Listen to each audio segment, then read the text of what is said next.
There's a lot of people that are teaching trust, and they've written a trust that they sell as like a boilerplate product. And we don't want to discourage what they're doing. It's just that when in this environment, we're exploring trust as a concept. And so Ty even has a trust product. It's a wonderful trust product. I have that, the solid foundation trust. It comes with the manumission processes and records correction for your legal entity and that sort of thing. But it's not just the trust, it's the records correction process and a lot of training. I want people to understand who we're dealing with. This is a guy who, one of the last really big celebrations that we had in his study group was celebrating the fact that this guy's conviction was overturned, and his family was just elated because he was wrongfully convicted. And I don't know the details of the case or anything, because that's, that's their private matter, but I know this family was just ecstatic. But that's the kind of thing that he does. And he's hard to catch in the public sector because he doesn't operate in the public sector very often. When he does, he's speaking at, Harvard Law and places like that where they want a deep understanding of private concept. I've got a ton of respect for him, and he's got his own ways of doing things. He does a lot of the commercial processes for people, mostly as he's got a team of people that do most of the processes. That these are like mentees that he's trained, so they have kind of,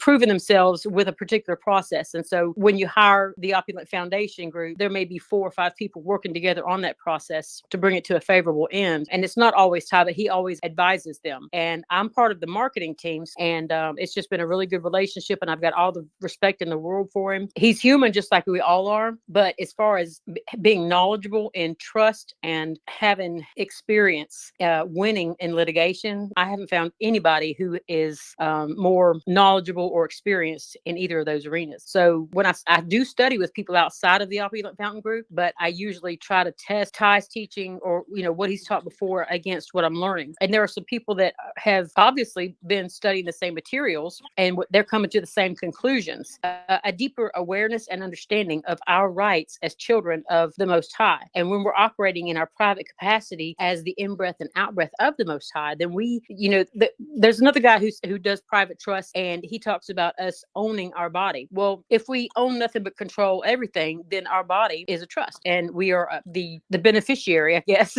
or our offspring would be the beneficiary of the trust that is our body. And so all these things come back. There's another concept that I wanted to mention, though. When he was talking about the dumbbell, the 45-pound gold barbell, he was saying the kings were the judges, right? And so everybody was a king, and then they had the most qualified who became judge. And then the Israelites decided they wanted to be ruled over by a king. And so they chose to come under another rule or another jurisdiction. Well, here's the thing about that is that the interpretation of that story, I believe, has been misapplied. The purpose of putting that story in the Bible was to teach trust law. So when he says the concept of trust law goes way back further than the others, it's laid out in the Bible. And then you have the story about the man with the 10 talents and the man who gave his servants 10 talents. And one of them went and buried it, or he went and deposited it into a non-interest bearing account, and it just sat there. And when he come back, he give back his 10 talent or his 1 talent. The other one took his 1 talent. When the master came back, he gave him 5. And so he rewarded him. And then the other one came back and gave the master 10 talents, and he rewarded him even more and put him in charge of the other ones. Those are trust concepts. And those are the trust concepts that,